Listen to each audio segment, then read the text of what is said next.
Hello friends, कैसे हो सब लोग। आई होप सब लोग अच्छे होंगे, बेहतर होंगे और स्वस्थ होंगे। स्वागत है आपका affairs cloud learn to lead में। मैं हूं आपका दोस्त आशु और आज हम डिस्कस करेंगे 13 एंड 14 जून 2021 के करंट अफेयर्स। तो गाइस, आप हमारी एप्लीकेशन को डाउनलोड कर सकते हैं। एप्लीकेशन का डाउनलोडिंग लिंक जो है वो डिस्क्रिप्शन बॉक्स में दिया हुआ है, वहां से डाउनलोड करें। इसके बाद आप अपनी जीमेल आईडी के थ्रू लॉगिन करें और क्रैक करंट अफेयर्स के ऊपर जो है वो क्लिक कर सकते हैं। उसके बाद क्लिक करने के बाद आप 1 साल की या 2 साल की वैलिडिटी के साथ करंट अफेयर्स को परचेज कर सकते हैं। इसका प्राइस दोस्तों बहुत ही मिनिमल है, लेकिन जो सबसे इंपॉर्टेंट है कि हम 90 to 95% वो करंट अफेयर्स आपके लिए कवर करते हैं जो आपके एग्जाम में आएंगे ही आएंगे। यही अफेयर्स क्लाउड का भरोसा है, यही अफेयर्स क्लाउड की जेन्युइनिटी है। और गाइस, हम आपको किस तरह से करंट अफेयर्स प्रोवाइड करेंगे। आपको डेली करंट अफेयर्स मिलेंगे। डेली में 3 तरह के सेक्शंस होंगे। Detail current affair, question and answer format में करंट अफेयर, और एक होगा क्विज सेक्शन जो कि आप डेली हमारी एप्लीकेशन के ऊपर आके अटेम्प्ट कर सकते हो। नेक्स्ट होगा वीकली सेक्शन। वीकली में भी आपको 3 तरह की चीजें मिलेंगी। एक में detail current affair, question and answer format में करंट अफेयर, एक क्विज जो कि हर सप्ताह आप हमारी एप्लीकेशन के ऊपर आके अटेम्प्ट कर सकते हो। मंथली करंट अफेयर्स होंगे। मंथली में आपको 4 तरह की पीडीएफ्स मिलेंगी। एक में डिटेल करंट अफेयर होंगे, और एक में क्वेश्चन एंड आंसर फॉर्मेट में करंट अफेयर्स होंगे। एक में बेस्ट 100 करंट अफेयर्स, वो भी क्वेश्चन एंड आंसर फॉर्मेट में, और एक पॉकेट पीडीएफ जिसको आप बहुत ही इजीली कैरी कर सकते हो। मतलब आप 2 लाइन 3 लाइनर में अगर करंट अफेयर्स को रिवाइज करना चाहते हो तो यहां से कर सकते हो। लेकिन आपकी प्रिपरेशन को और अच्छा करने के लिए हम आपको प्रोवाइड कर रहे हैं टॉपिक वाइज करंट अफेयर। 20 अलग अलग तरह के टॉपिक्स की हम आपको करंट अफेयर बना के देंगे, जिससे क्या होगा कि अगर एक टॉपिक से रिलेटेड आप जितने भी करंट अफेयर्स करना चाहते हैं वो एक ही पीडीएफ में आपको मिल जाएंगे। नेक्स्ट होगा banking awareness section, specially for the banking student. 3 चीजें देंगे उनको, डिटेल और क्वेश्चन एंड आंसर फॉर्मेट में, बैंकिंग और इकोनॉमी के क्वेश्चन एंड आंसर, और एक होगा क्विज जो आप हर महीने हमारी एप्लीकेशन के ऊपर आके अटेम्प्ट कर सकते हो। अगर आप जितना भी पिछला करंट अफेयर जा चुका है, अगर वो आप एक ही पीडीएफ से रिवाइज करना चाहते हो तो एग्जाम पीडीएफ से कर सकते हो। आपको बजट और इकोनॉमिक सर्वे भी मिलेगा। बजट और इकोनॉमिक सर्वे के अंदर डिटेल बजट और इकोनॉमिक सर्वे के साथ साथ हम एक्सपेक्टेड क्वेश्चन एंड आंसर भी बताते हैं जो एग्जामिनर आपसे पूछ सकता है। और अगर आप अपने स्टेट एग्जाम की तैयारी कर रहे हैं तो हम आपको स्टेट करंट अफेयर्स भी प्रोवाइड कर रहे हैं। और गाइस, हम हर स्टेट और यूनियन टेरिटरी को कवर कर रहे हैं। तो ये सारी चीजों के लिए कोई अलग अलग सब्सक्रिप्शन नहीं है, सिर्फ एक सब्सक्रिप्शन है। आपको एप्लीकेशन को डाउनलोड करना होगा करियर्स क्लाउड को, लिंक जो है वो दिया हुआ डिस्क्रिप्शन बॉक्स में। ईमेल आईडी के थ्रू लॉग इन करें और क्रैक करंट अफेयर्स के ऊपर क्लिक करके 1 साल या 2 साल की वैलिडिटी आप परचेज कर सकते हैं। मेरे कहने से एक बार चेक जरूर करना, आपने लेना ना लेना वो आपकी चॉइस है, लेकिन अगर आप एक बार चेक करेंगे इस तरह से आपको करंट अफेयर मिलेंगे तो कोई भी आपको करंट अफेयर में जो है वो क्वेश्चन गलत नहीं करवा सकता।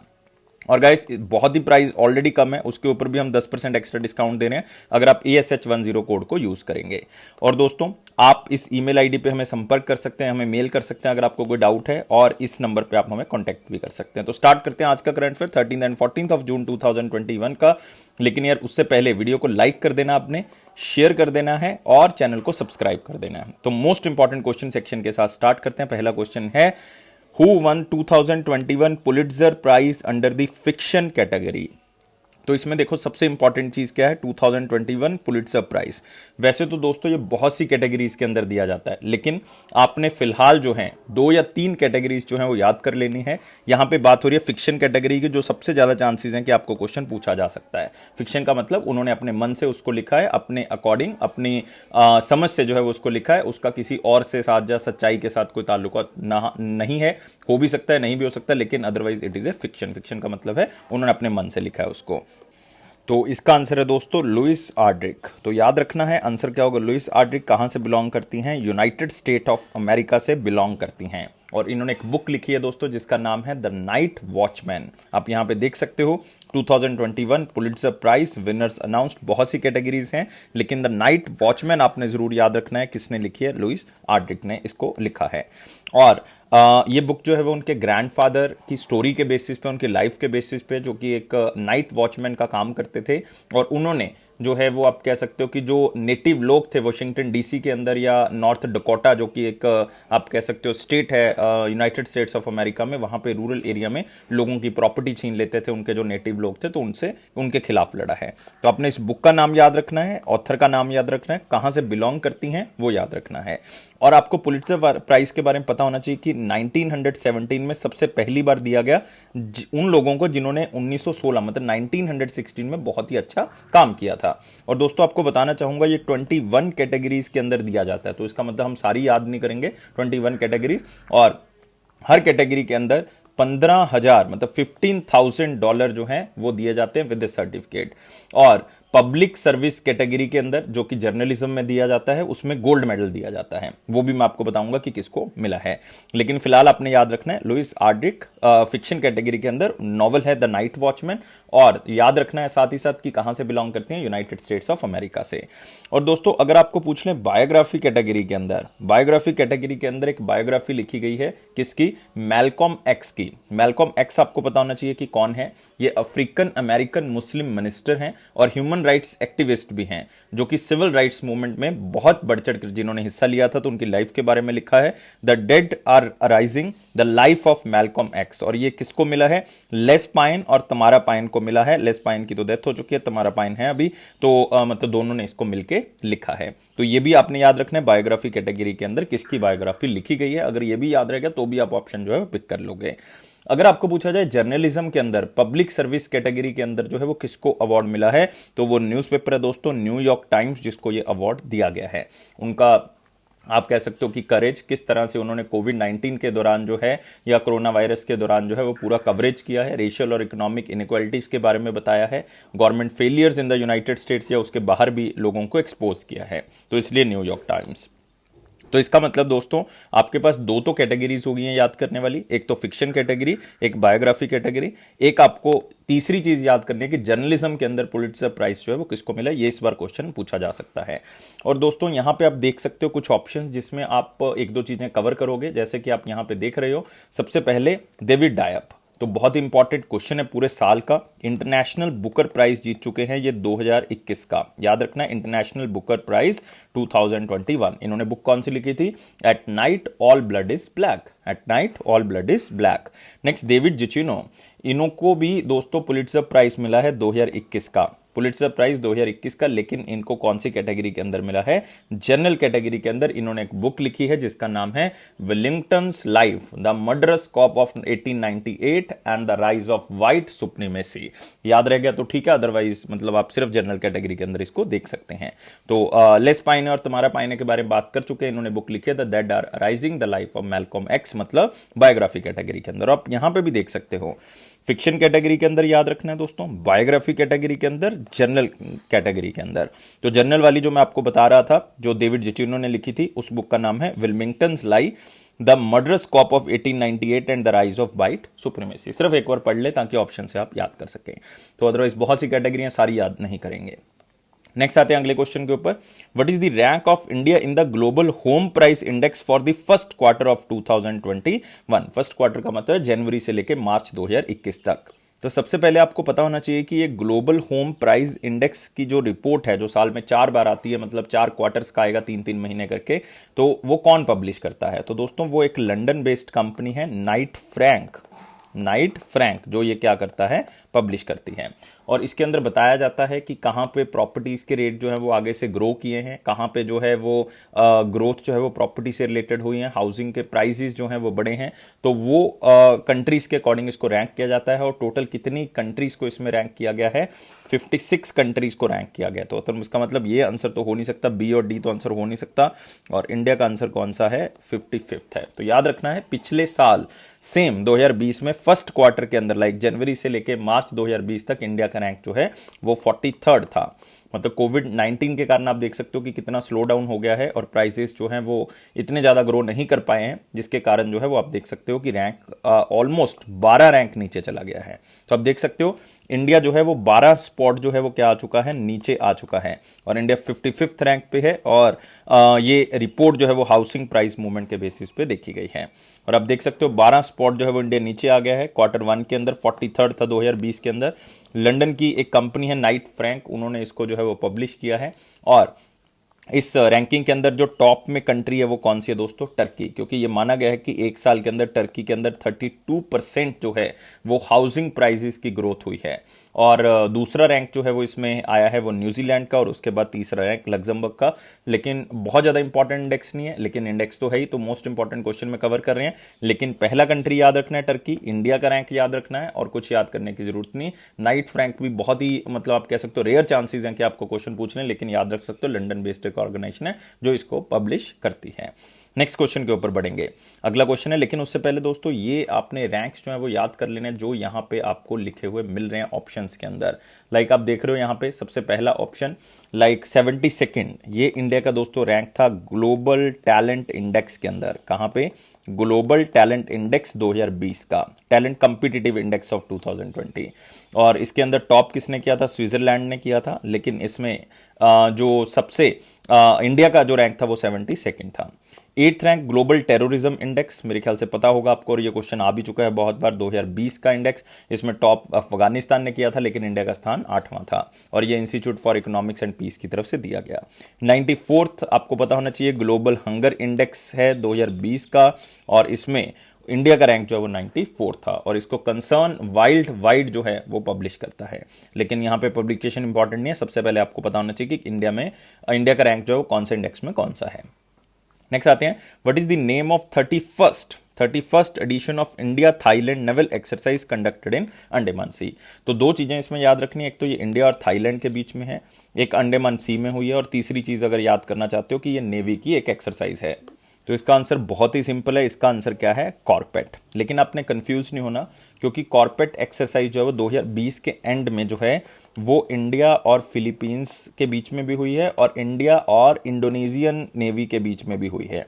याद रखना है, इंडिया और इंडोनेशिया के बीच में भी सेम एक्सरसाइज हुई है, दैट इज कॉर्पेट। उसको कहते हैं इंडिया इंडोनेशियन कॉर्पेट एक्सरसाइज, और वो भी अंडमान सी में हुई है। इसको कहते हैं इंडिया थाई कॉर्पेट एक्सरसाइज, ये भी अंडमान सी में हुई है, और नेवी की एक्सरसाइज है, ये याद रखना, ये पूछा जा सकता है।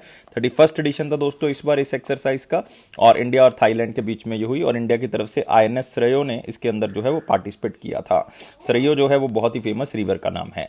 लेकिन आपको एग्जामिनर ये नहीं पूछेगा कि इसमें कौन सी शिप जो है वो यूज हुई थी, मतलब एग्जामिनर आपसे ये नहीं पूछ सकता कि कौन सी शिप जो है वो इसमें यूज हुई थी। लेकिन फिर भी मतलब ये आपकी अपनी नॉलेज के लिए कि आपको न्यूज जो है वो लॉन्ग टर्म के लिए याद रहेगी।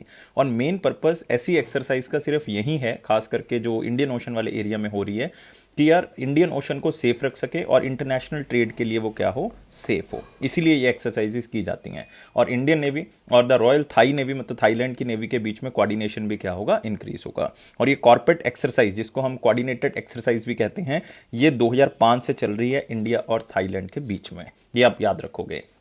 और दोस्तों एक बात और याद रखनी है कि ये एक्सरसाइज जो है वो लाइक नवंबर 2020 में भी हुई थी, फिर दिसंबर में जो है ये इंडोनेशिया के साथ हुई, अब फिर जो है वो किसके साथ हो रही है? ये हो रही है अब थाईलैंड के साथ। और थाईलैंड के बारे में याद रखना है, कैपिटल जो है वो बैंकॉक है, उसकी करेंसी थाई बाट है, ये दोनों चीजें आप जो है वो याद रखेंगे। नेक्स्ट आते हैं दोस्तों अगले क्वेश्चन के ऊपर, लेकिन इस क्वेश्चन के अंदर आपको कई ऑप्शंस दिख रही हैं यहाँ पे A, B और D।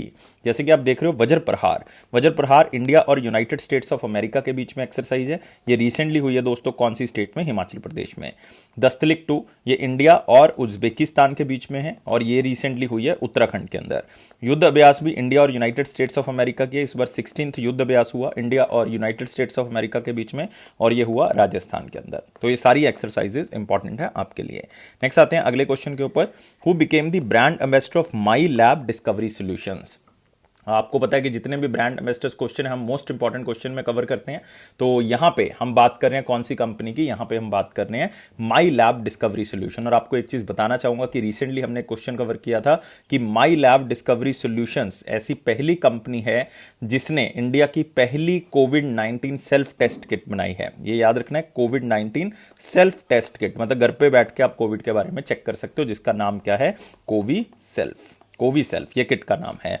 और अक्षय कुमार इसको प्रमोट करेंगे, मतलब अक्षय कुमार इसके ब्रांड एम्बेसडर हैं। आप देख सकते हो कोवी सेल्फ माई लैब से जुड़ गए हैं, और ये मतलब अक्षय कुमार जो है वो एजुकेट करेंगे लोगों को कि किस तरह से आपने यूज करना है कोवी सेल्फ को, किस तरह से आपने सेफ रहना है, कितनी एफिकेसी है ऐसे प्रोडक्ट्स की कोविड-19 के लड़ने के लिए। और साथ ही साथ जो है आपको पता होना चाहिए कि माई लैब जो डिस्कवरी सोल्यूशन है, ये एक आप कह सकते हो बायोलॉजी या मॉलिक्यूलर बायोलॉजी कंपनी है, जो कि diagnostic, food safety, agriculture, veterinary science, इन सारे सेक्टर्स के अंदर काम करती है। और पहली सेल्फ टेस्ट किट का नाम जरूर याद रखेंगे, कोवी सेल्फ।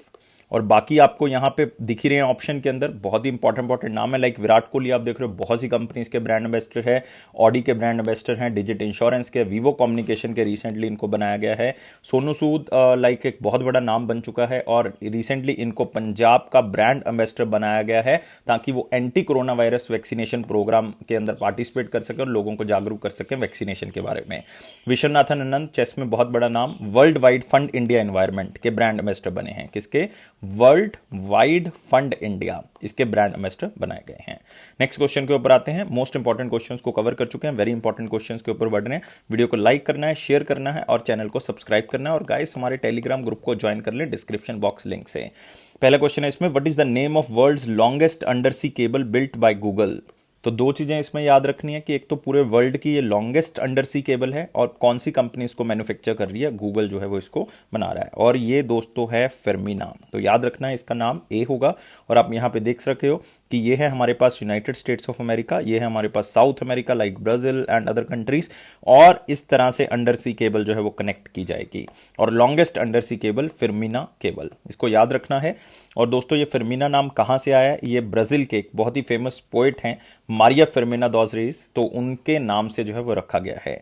और गूगल ने अनाउंस किया है कि यूनाइटेड स्टेट्स ऑफ अमेरिका को साउथ अमेरिकन कंट्रीज के साथ क्या किया जाएगा? कनेक्ट किया जाएगा, लाइक ब्राजील है, उरुग्वे है, अर्जेंटीना है, इन कंट्रीज के साथ क्या करेंगे? इसको कनेक्ट करेंगे। और गूगल फर्मिना को अगर हम साथ में इंक्लूड कर लें तो 16 सबसी केबल जो है वो क्या कर रहा है? उसके अंदर काम कर रहा है ऑलरेडी, मतलब इतना वो इन्वेस्ट कर चुके हैं। लाइक एक केबल है जिसका नाम है दुनांत, याद रख सकते हो।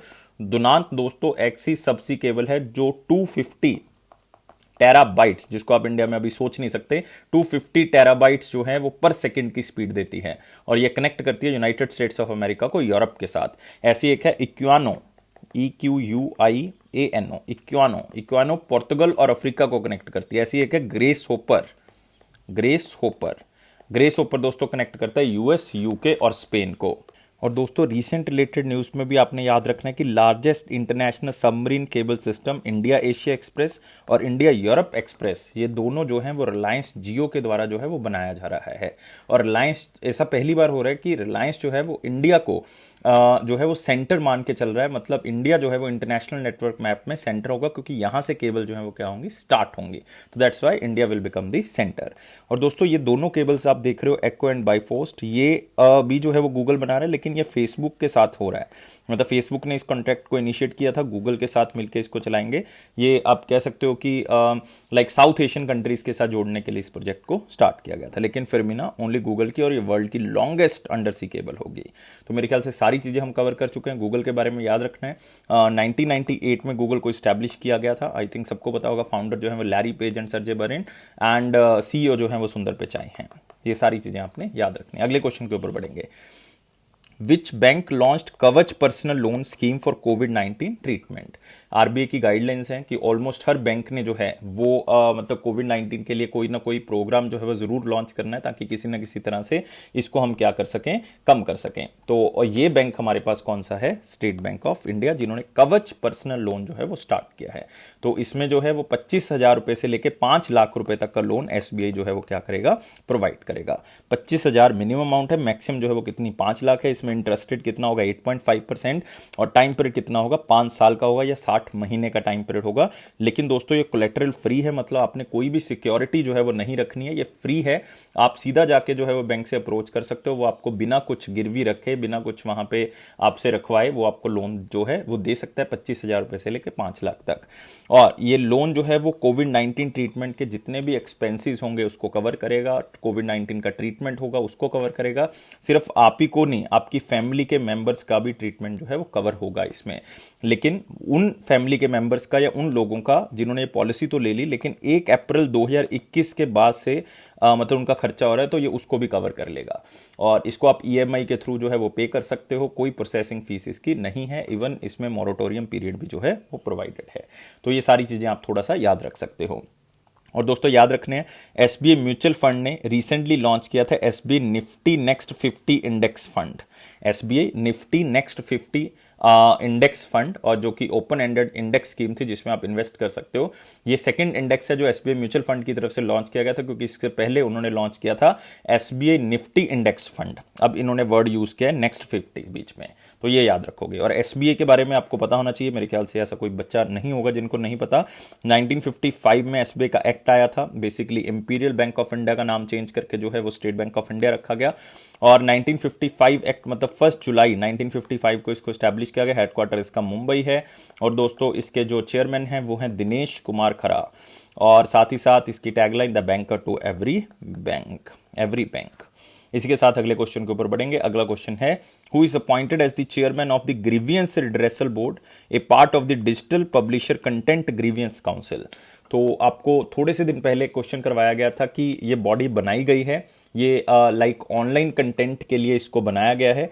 और ये ऑनलाइन कंटेंट का मतलब है कि जो भी आप देख रहे हो, लाइक आप कह सकते हो कि अमेजॉन प्राइम पे देख रहे हो, आप आल्ट बालाजी पे देख रहे हो, आप एप्पल पे देख रहे हो, या नेटफ्लिक्स या किसी पे भी देख रहे हो आप, तो उसमें अगर आपको कंटेंट से रिलेटेड कोई भी प्रॉब्लम है या जिन्होंने बनाया है उनको कोई प्रॉब्लम है, तो उसके ऊपर एक नई बॉडी क्रिएट की गई है उस ग्रीवियंस को सॉल्व करने के लिए। ग्रीवियंस रिड्रेसल बोर्ड उसका नाम रखा गया, और उसके चेयरमैन कौन बनाए गए हैं? अर्जुन कुमार सिकरी। दोस्तों याद रखना है, बी जो है वो इसका आंसर होगा। One of the very important question है, याद रखना है। और इसमें जो काउंसिल के मेंबर्स होंगे वो भी इन्हीं से आएंगे, लाइक एक अमेजॉन प्राइम से एक बंदा आ जाएगा, आल्ट बालाजी से, एप्पल से, नेटफ्लिक्स से, एमएक्स प्लेयर से, हंगामा से। तो मतलब 14 पब्लिशर्स हैं ऑनलाइन क्यूरेटेड कंटेंट के, तो वो इसके मेंबर्स भी अपने आप बन जाएंगे। इसका मेन मकसद है कि जो कंटेंट से रिलेटेड कोई प्रॉब्लम है, जो भी ऑनलाइन स्ट्रीमिंग हो रही है, वो मतलब यहां से सॉल्व की जा सके। तो आप देख सकते हो IAMAI, इसका मतलब है internet and mobile association of India gets justice Sikri to chair OTT। OTT का मतलब है over the top services grievance redressal board. OTT का मतलब आपको पता होना चाहिए, न्यूज में रहता है हर रोज, आपको पता होना चाहिए ओटीटी का मतलब क्या है, ओवर द टॉप। तो यहां से जो है वो अब ग्रीवियंसेस जो हैं वो क्या हो जाएंगी, सॉल्व होनी स्टार्ट हो जाएंगे। तो कोई भी आपको प्रॉब्लम है किसी भी तरह की, तो इस काउंसिल को बताना है और यहां से जो है वो उस प्रॉब्लम को सॉल्व किया जा सकता है। और ये एक इंडिपेंडेंट बॉडी की तरह काम करेगी। सेकेंड टीयर और third tier grievance redressal mechanism इसमें रखा गया, मतलब दूसरे लेवल का और तीसरे लेवल का। और इसमें गाइडलाइंस भी बताई गई हैं, एथिक्स कोड्स भी बताए गए हैं कि किस तरह से कंटेंट जो है वो पब्लिश होना चाहिए। और यहां पे एक बॉडी आप देख रहे हो, internet and mobile association of India. इसका हेडक्वार्टर दोस्तों मुंबई महाराष्ट्र है। और ये नॉन प्रॉफिट इंडस्ट्री बॉडी है जो कि सोसाइटी रजिस्ट्रेशन एक्ट के अंदर ली गई है। इसके चेयरमैन अमित अग्रवाल हैं, हेडक्वार्टर इसका मुंबई है। तो बहुत ज़्यादा इंपॉर्टेंट नहीं कहूंगा, लेकिन जस्टिस सिकरी जो है वो अपने वर्ड याद रखना है, और इससे रिलेटेड आपने याद रखना है ग्रीवियंस रिड्रेसल बोर्ड। लेकिन बाकी ऑप्शन दोस्तों बहुत इंपॉर्टेंट है, यहाँ पे आप देख रहे हो। लाइक आपने सबसे पहले ऑप्शन देखी है PC पंत, प्रफुल्ल चंद्र पंत। ये एक्टिंग चेयरपर्सन थे दोस्तों, कौन सी बॉडी के? नेशनल ह्यूमन राइट कमीशन के एक्टिंग थे। लेकिन अब इनकी जगह जो है वो कौन आ गया? अर्जुन कुमार मिश्रा। अर्जुन कुमार मिश्रा जो है वो रिसेंटली बने हैं chairman of national human right commission. ये बहुत ही इंपॉर्टेंट क्वेश्चन है, याद रखना है। Arun Kumar Singh chairman and managing director बने हैं दोस्तों भारत पेट्रोलियम कॉर्पोरेशन लिमिटेड और BPCL के। तो सारी ऑप्शंस इंपॉर्टेंट है आपके लिए। अगले क्वेश्चन की तरफ बढ़ेंगे। What is the theme of world day against child labour 2021? World day against child labour. सबसे पहले आपको पता होना चाहिए कि ये दिन कब मनाया जाता है। हर साल इस दिन को 12 जून को जो है वो सेलिब्रेट किया जाता है। और 2021 का थीम क्या है? Act now end child labour. वैसे भी आप ऑप्शन देख के बता सकते हो कि क्या इसका थीम हो सकता है, act now end child labour. और world day against child labour 12 जून 2021 को सेलिब्रेट किया गया। थीम आप यहां पे देख रहे हो, और नाम से पता लग रहा है कि यार ये दिन जो है वो क्यों मनाया जाता होगा। इसके पीछे कारण जो है वो बहुत सिंपल है कि हमने चाइल्ड लेबर को जो है वो खत्म करना है। कितना फैल चुका है, इवन कोविड-19 के कारण खास करके इंडिया जैसी कंट्रीज में डर है जहां पे पॉवर्टी ज्यादा है कि यार चाइल्ड लेबर जो है वो क्या हो सकती है, इंक्रीज हो सकती है। तो हमने लेकिन चाइल्ड लेबर को खत्म करना है, बिल्कुल एलिमिनेट इसको कर देना है। और जो ऑर्गेनाइजेशन रिस्पॉन्सिबल है चाइल्ड लेबर को खत्म करने के लिए वो है इंटरनेशनल लेबर ऑर्गेनाइजेशन ये चाहती है कि हम पूरी तरह से इसको खत्म कर दें, और इंटरनेशनल लेबर ऑर्गेनाइजेशन की तरफ से ही यह दिन को डिक्लेयर किया गया था और पहली बार 2002 में इसको मनाया गया था। और आईएलओ के बारे में याद रखना है, काय राइडर जो है वो इसके हेड हैं, हेडक्वार्टर इसका जेनेवा है, और इसको बनाया गया था आफ्टर वर्ल्ड वार वन 1919, क्योंकि उस टाइम पर डर था कि बहुत से लोग जो हैं वो इधर उधर हो सकते हैं, तो इंटरनेशनल लेबर ऑर्गेनाइजेशन बनाई गई थी ताकि वर्ल्ड वार वन का इफेक्ट जो है वो बेसिकली हम कम कर सकें, तो इसलिए 1919 में इसको बनाया गया। लेकिन बाकी ऑप्शन जो आप यहां पे देख रहे हो अगेन बहुत ज्यादा इंपॉर्टेंट है। लाइक सबसे पहले आप देख रहे हो एक दिन, यहां पे दिख रहा है आपको families and new technology theme कौन से दिन का था, ये था दोस्तों international day of families, international day of families. तो फिर से नाम से आप क्लियर कर सकते हैं इसको, और ये 15 मई को जो है वो सेलिब्रेट किया गया, 15 मई को। मेजरमेंट फॉर हेल्थ नाम से फिर से पता लग रहा है वर्ल्ड मेट्रोलॉजी डे है, वर्ल्ड मेट्रोलॉजी डे, याद रखोगे world metrology day. Measurement for health कब मनाया जाता है, 20 मई को, 20 मई को। Building a fair healthier world for everyone नाम से फिर से पता लग रहा है हेल्थ से रिलेटेड है, world health day. World health day बहुत इंपॉर्टेंट है, याद रखना है 7 अप्रैल को मनाया जाता है, 7 अप्रैल। नेक्स्ट क्वेश्चन के ऊपर आते हैं। Who set up entity BASL to administer and supervise the activities of SEBI registered investment advisors। तो जो रजिस्टर्ड इन्वेस्टमेंट एडवाइजर्स होते हैं ये बेसिकली इंडिविजुअल्स को गाइड करते हैं कि किस तरह से आप इन्वेस्ट कर सकते हो। तो उसके लिए आप कह सकते हो किसी एक स्टॉक एक्सचेंज ने ये एक बॉडी बनाई है या एक ऑर्गेनाइजेशन बनाई है या एक ग्रुप बनाया है जिसको कहते हैं BASL, जो कि इन रजिस्टर्ड इन्वेस्टमेंट एडवाइजर के ऊपर निगाह रखेगा, उसको मैनेज करेगा। और ये ऑर्गेनाइजेशन का या इस बॉडी का नाम क्या है, Bombay stock exchange administration and supervision limited. B का मतलब है बॉम्बे स्टॉक एक्सचेंज, ए का मतलब एडमिनिस्ट्रेशन, एस का मतलब है सुपरवाइजेशन एंड एल का मतलब है लिमिटेड। तो इसको स्टार्ट किसने किया होगा दोस्तों, बॉम्बे स्टॉक एक्सचेंज की तरफ से स्टार्ट किया गया। तो आप देख सकते हो Bombay stock exchange setups an agency to administer supervise activities of registered investment advisers. और आप यहां पे देख सकते हैं इसका मतलब, और ये BASL जो है वो रिकॉग्नाइज करेगा कि जितनी भी सेबी के जो मतलब कह सकते हो administered and supervise investment advisers हैं, क्या वो सेबी के साथ रजिस्टर्ड है, क्या उनको और तरह का जो है वो रजिस्ट्रेशन सर्टिफिकेट उनके पास है, क्या वो सच में एडवाइस दे सकते हैं, इतने लायक हैं कि वो एडवाइस दे सकते हैं, तो उसके ऊपर निगाह रखी जाएगी। और ये जो हमारे पास BASL मेंबर्स होंगे ये सुपरवाइज करेंगे पूरा का पूरा कैपिटल मार्केट को कि किस तरह से सेबी के रूल्स के अकॉर्डिंग क्या वो गाइडलाइंस जो है वो सही प्रोवाइड की जा रही हैं, उसके अकॉर्डिंग ही जो है वो इनको चेक किया जाएगा। तो मतलब आप सिंपल तरीके से कह सकते हो कि बॉम्बे स्टॉक एक्सचेंज ने एक अपनी कंपनी बनाई है जिसका नाम क्या है, BSE administration and supervision limited, जो सिर्फ काम ये करेगी कि जो इंडिविजुअल्स को गाइड कर रहे हैं इन्वेस्टमेंट करने के लिए क्या वो सही हैं, क्या वो सेबी के साथ रजिस्टर्ड हैं, ये सारी चीजें चेक की जाएंगी। और ये SEBI investment adviser regulation act 2013 के थ्रू रजिस्टर्ड होते हैं। और RIA के बारे में बता चुका हूं क्या होते हैं, इन्वेस्टमेंट एडवाइजर्स होते हैं ये, और साथ ही साथ एडवाइस करते हैं इंडिविजुअल्स को। और दोस्तों सारी चीजें आपने इसमें याद रखनी नहीं है, सिर्फ बॉम्बे स्टॉक एक्सचेंज और BASL के बारे में याद रखना है। बॉम्बे स्टॉक एक्सचेंज 1875 में स्टैब्लिश किया गया था। आप कह सकते हो कि एशिया की फर्स्ट एंड वर्ल्ड की फास्टेस्ट स्टॉक एक्सचेंज है ये, और मुंबई महाराष्ट्र में इसका हेडक्वार्टर है। इसके चेयरमैन जस्टिस विक्रमजीत सेन हैं, विक्रमजीत सेन, लेकिन कंफ्यूज नहीं कर देना MD और CEO के साथ। MD और आशीष कुमार जैन, MD और CEO कौन है, आशीष कुमार चौहान, आशीष कुमार चौहान। नेक्स्ट आते हैं दोस्तों अगले क्वेश्चन के ऊपर। Which bank emerged as the top performer among public sector undertakings banks in terms of loan and deposit growth in financial year 21। तो one of the very important question है खास करके बैंकिंग के स्टूडेंट्स के लिए, और मैं यहां पे बात कर रहा हूं उस बैंक की जिसका लोन और डिपॉजिट ग्रोथ जो है वो बहुत ज्यादा हुआ है पिछले एक साल के अंदर, मतलब फाइनेंशियल ईयर 21 के अंदर। और उनका मानना है उस बैंक के डाटा के अकॉर्डिंग 13.45% जो है वो ग्रोथ हुई है टोटल लोन और डिपॉजिट के अंदर, खास करके जो एडवांसेस उनके पास आए हैं जिसकी रेशो जो है 13.45%, ये आप कह सकते हो ऑलमोस्ट 1 लाख करोड़ रुपए का उनको ये जो है वो ग्रोथ हुआ है। और ये बैंक है दोस्तों बैंक ऑफ महाराष्ट्र। तो सिर्फ इतना याद रखना है, बैंक ऑफ महाराष्ट्र। दूसरे नंबर पे हमारे पास है पंजाब एंड सिंध बैंक, ये दूसरे नंबर पे ये मानते हैं कि 8.39% जो है वो इनकी ग्रोथ हुई है एडवांसेस के अंदर, ऑलमोस्ट 67,000 करोड़ रुपीस। तो bank of Maharashtra top PSU bank in terms of loan and deposit growth, और 1 लाख करोड़ रुपए ऑलमोस्ट जो है वो इनका ग्रोथ हुआ है। और फाइनेंशियल ईयर 21 ओनली अगर हम करंट अकाउंट सेविंग अकाउंट्स की बात करें तो बैंक ऑफ महाराष्ट्र का इंक्रीज जो है वो डिपॉजिट्स का 24.47% हुआ है, मतलब जो एक बहुत बड़ी बात है कि इतना ज्यादा पैसा जो है वो लोगों ने इसके अंदर सेव किया है। और बैंक ऑफ महाराष्ट्र के बाद पंजाब एंड सिंध बैंक जो 8.39% जो है वो उनका एडवांसेस में फायदा हुआ है। लेकिन इसमें बैंक ऑफ महाराष्ट्र के बारे में आपने याद रखना है। बैंक ऑफ महाराष्ट्र जो इस्टेब्लिश किया गया था 1935 में और इसका ऑपरेशन जो है वो स्टार्ट हुआ था 1936 के अंदर। और इसका हेडक्वार्टर पुणे महाराष्ट्र में। एमडी और सीईओ एएस राजीव हैं, एएस राजीव। और इसकी टैगलाइन है one family one bank, one family one bank. तो इतनी चीजें याद रखनी और कुछ याद करने की जरूरत नहीं, बहुत ही सिंपल क्वेश्चन है। अगले क्वेश्चन के ऊपर बढ़ेंगे। RBI allows bank to raise charges for ATM withdrawals. तो एटीएम विड्रॉल्स के अंदर चार्जेस जो है वो चेंज कर दिए हैं, तो आपने याद रखना है। और ये आरबीआई की तरफ से 2019 से चल रहा है कि चार्जेस को इंक्रीज करना है। और इसके लिए एक कमेटी जो है वो बेसिकली स्पेशली बनाई गई थी जिसका नाम था कन्नन कमेटी, या वीजी कन्नन जो है वो उसके चेयरमैन थे। तो उन्होंने इसकी रिकमेंडेशंस दी, 2019 में इस कमेटी को बनाया गया था। तो कमेटी का नाम जो है वो सबसे इंपॉर्टेंट है यहां पे, जो आपने याद रखना है।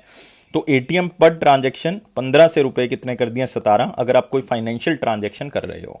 और अगर आप नॉन फाइनेंशियल ट्रांजैक्शन कर रहे हो तो 5 रुपए से लेके उनको बढ़ा दिया गया 6 रुपए, मतलब 1 रुपया बढ़ा दिया गया और उसमें 2 रुपए चार्जेस जो हैं वो क्या कर दिए, इंक्रीज कर दिए हैं। ये इंटरचेंज फीस है जो बैंक्स अप्लाई करेंगे एटीएम पर ट्रांजैक्शन के ऊपर, 15 से 17 कर दी गई है और 5 से 6 कर दी गई है। लेकिन ये एप्लीकेबल कब होगी, 1 अगस्त 2021 के बाद से एप्लीकेबल होगी। और RBI enabled the customers eligible for make 5 free transactions every month from their own bank ATM. ये आपको बताइए कि आप अपने बैंक के एटीएम से जो है वो 5 बार जो है वो क्या कर सकते हो, ट्रांजैक्शंस कर सकते हो। और अगर आप किसी और बैंक के एटीएम से बात कर रहे हो तो आप 3 बार ट्रांजैक्शंस कर रहे हो मेट्रो सेंटर्स के अंदर और 5 बार नॉन मेट्रो सेंटर्स के अंदर आप ट्रांजैक्शन कर सकते हो। और अगर आप फ्री ट्रांजैक्शंस की लिमिट को क्रॉस कर जाते हो तो आरबीआई ने उसकी फीस भी बढ़ा के 20 से 21 रुपए जो है वो पर ट्रांजैक्शन कर दी गई है। लेकिन ये जो चार्जेस होंगे 20 से 21 वाले, ये 1 जनवरी 2022 से एप्लीकेबल होंगे, 1 जनवरी 2022। और इसमें कमेटी याद रखनी है वीजी कन्नन, 2019 में ये कमेटी बनाई गई थी। इंडियंस बैंक एसोसिएशन आप कह सकते हो कि उसमें सहयोग रहा, तो आरबीआई ने उनके साथ मिलकर इसको बनाया और एटीएम चार्जेस के बारे में इसको बनाया गया था और हमने इस न्यूज़ को बहुत पहले कवर भी किया था। ये चीज़ आपने ज़रूर याद रखनी है। और आरबीआई के बारे में मैं ऑलरेडी आपको बहुत बार बता चुका हूँ कि क्या क्या चीज़ें हैं। रिसेंटली टी रविशंकर जो है वो उसके नए डिप्टी गवर्नर अपॉइंट किए गए हैं। नेक्स्ट क्वेश्चन के ऊपर आते हैं।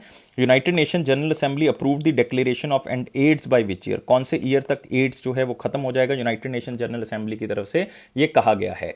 और दोस्तों इसमें जो ऑर्गेनाइजेशन इंपॉर्टेंट है वो यूएन एड्स है और जिसका हेडक्वार्टर यूनेवा में मिलेगा। और उन्होंने कहा है कि 2030 तक हम इसको क्या कर देंगे, खत्म कर देंगे। सिर्फ क्वेश्चन उतना ही याद रखें जितना आपको यहां पे स्लाइड के अंदर दिख रहा है, 2030 तक इसको खत्म करने की संभावना है, ये यूनाइटेड नेशन जनरल असेंबली का कहना है।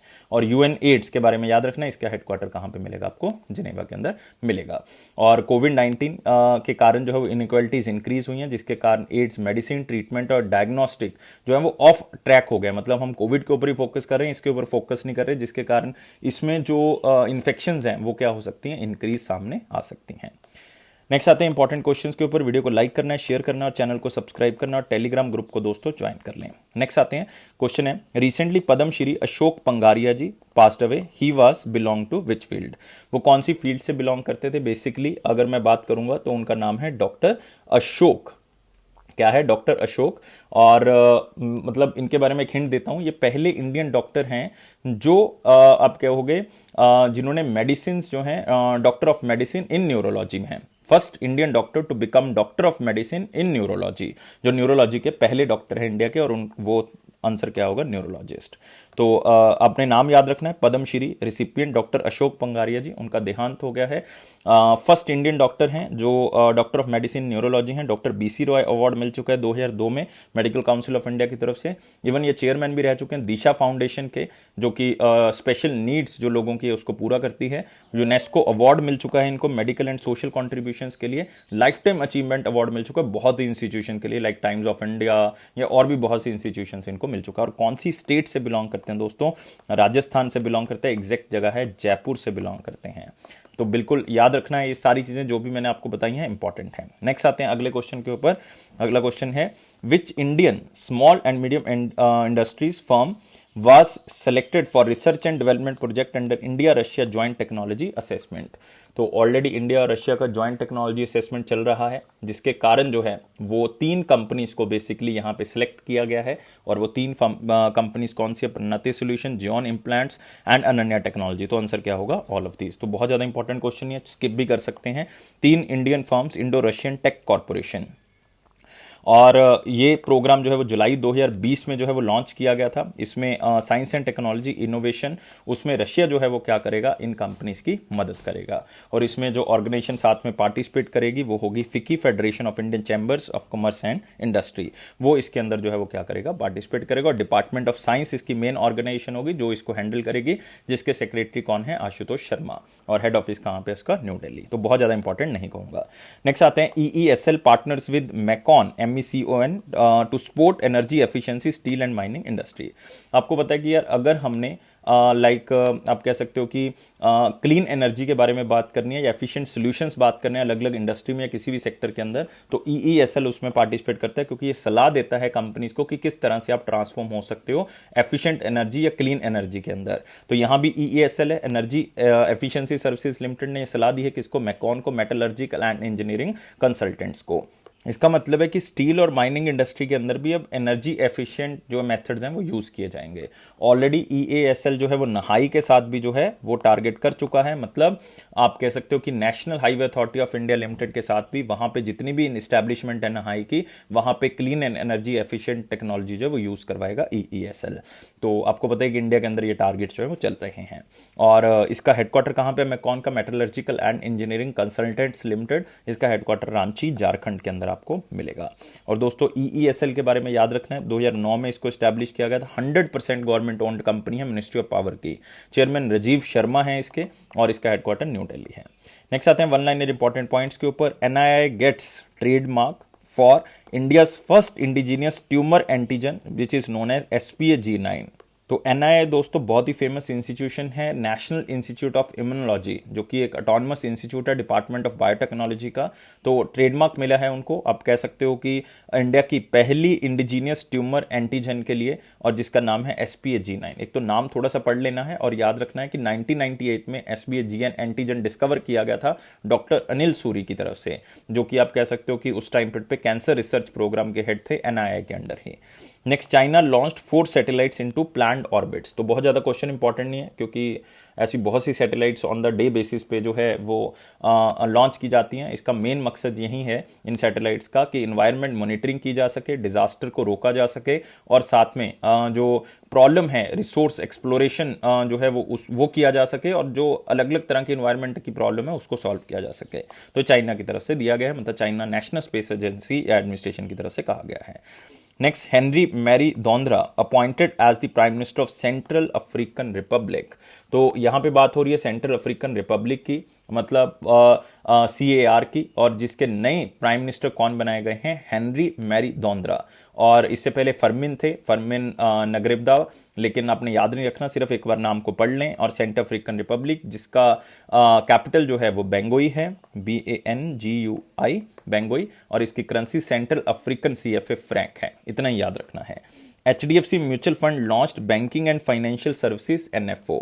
तो दोस्तों फिर से बहुत ज्यादा इंपॉर्टेंट क्वेश्चन नहीं कहूंगा, लेकिन यहां पे HDFC म्यूचुअल फंड की बात हो रही है, तो उन्होंने लॉन्च किया है न्यू फंड ऑफर, ताकि मैक्सिमम टू मैक्सिमम इन्वेस्टमेंट को इनिशिएट किया जा सके। और जो लॉन्ग टर्म इन्वेस्टमेंट करना चाहते हैं, लॉन्ग टर्म कैपिटल को बढ़ाना चाहते हैं, तो वो इसके अंदर जो है वो इन्वेस्ट कर सकते हैं। इक्विटी बेस्ड जो है वो मार्केटिंग है।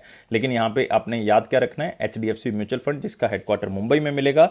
और HDFC म्यूचुअल फंड के जो MD और CEO हैं वो हैं Navneet Munot. Next, ministry of road transport and highways appointed project management consultancy for Mussoorie tunnel project.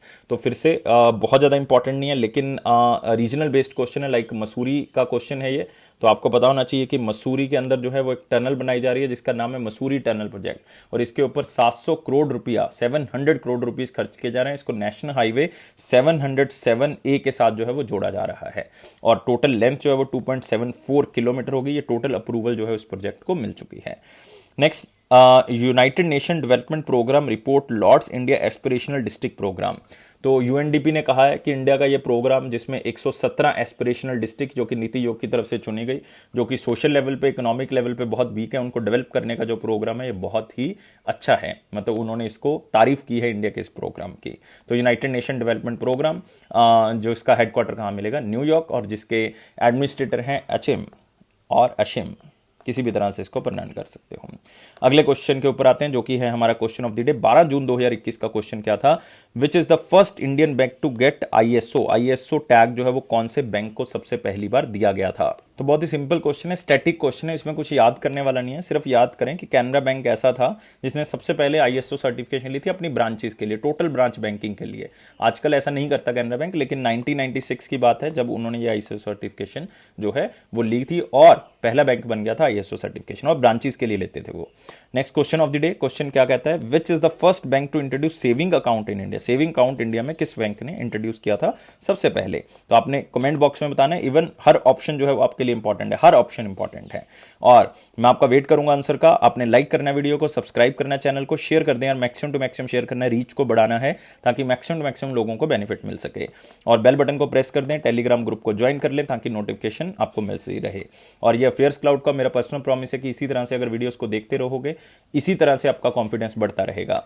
और आप हमारे करंट अफेयर्स को परचेज कर सकते हो, बहुत ही कम प्राइस है दोस्तों, 1 साल के लिए, 2 साल के लिए। उसके लिए आपको एप्लीकेशन को डाउनलोड करना पड़ेगा। डाउनलोड करके आप क्या करोगे, उसके बाद आप ईमेल आईडी के थ्रू लॉगिन करें, क्रैक करंट अफेयर्स के ऊपर क्लिक करें। प्राइस बहुत ही कम है, उसके ऊपर 10% एक्स्ट्रा डिस्काउंट अगर आप #10 कोड का यूज करेंगे। तो गाइस, लाइफ को बहुत ज्यादा सीरियस ना ले, हमेशा खुश रहे, और लाइफ इज फन। अगर खुश रहोगे तो बहुत सी चीजें आपकी सॉल्व हो सकती हैं। हम ही हैं जो खुद कॉम्प्लिकेट कर देते हैं चीजों को। कॉम्प्लिकेट नहीं करना, बिल्कुल आराम से सोचना है। नहीं समझ आ रहा, कोई बात नहीं, धीरे धीरे करके अपने आप ही प्रॉब्लम जो है वो सॉल्व हो जाएगी। प्रॉब्लम जो है वो सिर्फ 5% है, 95% हम ही उसको कॉम्प्लिकेट कर देते हैं। इस बात को ध्यान में रखना। तो किसी भी चीज को कॉम्प्लिकेट नहीं करना, आसान रास्ता जरूर मिलेगा। और एट ए टाइम डिसीजन आपने नहीं लेना, कभी भी सोच के समझ के कोई भी चीज के ऊपर डिसीजन लेना। Thank you guys, take care and bye bye.